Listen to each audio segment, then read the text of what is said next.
ফার্মগেট, কারওয়ান বাজার ও শাহবাগ মোড়ে বিভিন্ন দাবিতে আন্দোলনকারীদের অবরোধ ও আইনশৃঙ্খলা রক্ষাকারী বাহিনীর সদস্যদের সাথে দফায় দফায় সংঘর্ষ হয়েছে। এতে টানা ৪ ঘণ্টা বন্ধ ছিল রাজধানীর গুরুত্বপূর্ণ এই সড়কটি। সপ্তাহের প্রথম কার্যদিবসে অনাকাঙ্ক্ষিত এই পরিস্থিতির কারণে চরম ভোগান্তিতে পড়েন যাত্রী ও পথচারীরা। কারওয়ান বাজারের মোবাইল ফোন মালিকদের সড়ক থেকে সরাতে টিয়ারশেল, জলকামান ও সাউন্ড গ্রেনেড নিক্ষেপ করতে হয় আইনশৃঙ্খলা রক্ষাকারী বাহিনীকে। এ সময় আহত হন বেশ কয়েকজন। মিজান শাহজাহানের রিপোর্ট।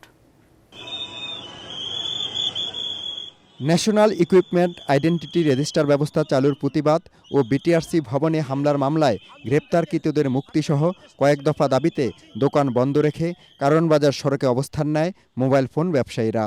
সকাল 10টার দিকে তাদের অবরোধের কারণে বন্ধ হয়ে যায় যানবাহন চলাচল। 11টার দিকে প্রথমে লাঠিচার্জ করে, সেখান থেকে তাদের সরিয়ে দেয় পুলিশ।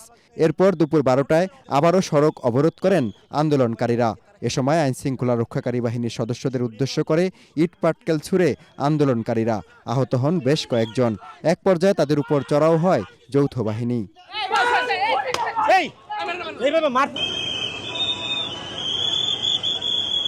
আইনশৃঙ্খলা রক্ষাকারী বাহিনীর প্রতিরোধের মুখে টিকতে না পেরে দুপুর 2টার দিকে সড়ক ছেড়ে যায় আন্দোলনকারীরা। অনেক বাচ্চা স্কুল থেকে ফেরত যাচ্ছে, তারাও আটকা পড়েছে। অনেকে অফিসে মিটিংয়ে যেতে পারছে না। সবকিছু মিলিয়ে একটা জনভোগান্তিকর পরিস্থিতি তৈরি হয়। তো আমরা ওনাদেরকে অনেকবার সতর্ক করার পরে ওনারা যখন আমাদেরকে ইট পাটকেল চার্জ করে, তখন আমরা পাল্টা হিসাবে এখানে সাউন্ড গ্রেনেড, গ্যাস গান মেরে আমরা তাদেরকে রেসপাস করে দিই। এর আগে সকাল 10:45টার দিকে ফার্মগেট মোড় অবরোধ করে তেজগাঁও কলেজের শিক্ষার্থীরা। এ সময় তারা সহপাঠী হত্যার বিচার দাবি করে স্লোগান দেয়। তাদের অবরোধের কারণে বন্ধ হয়ে যায় আশপাশের সড়ক দিয়ে যানবাহন চলাচল। এতে চরম ভোগান্তিতে পড়েন যাত্রী ও পথচারীরা। তার মৃত্যুর 24 দিন পার হয়ে গেছে, কিন্তু এখন আসল আসামিদের গ্রেফতার করা হয়নি।